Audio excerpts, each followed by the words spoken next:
కానీ ఈసారి సింగపూర్ పర్యటన వృధా అయ్యిందా?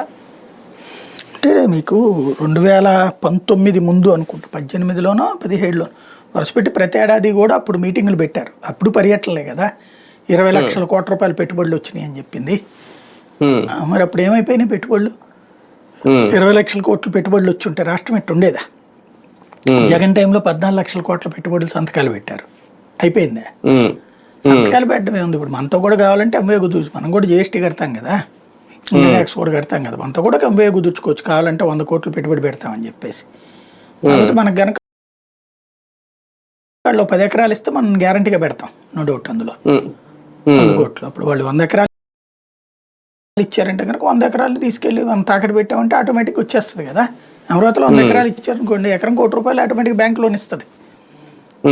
ఇవ్వాలి కాబోతాడు మనకి. ఉపాధిగా కావాలంటే 1000 మందికి మనం కూడా ఉపాధి కల్పించవచ్చు.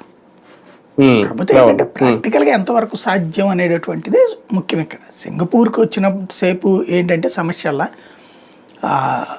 వీళ్ళు చేసుకున్న తప్పు అంటే, నువ్వు ఏదైనా సరే ఫెయిర్ పాలిటిక్స్ చెయ్యి, ఫెయిర్ ప్లానింగ్ ఉండు.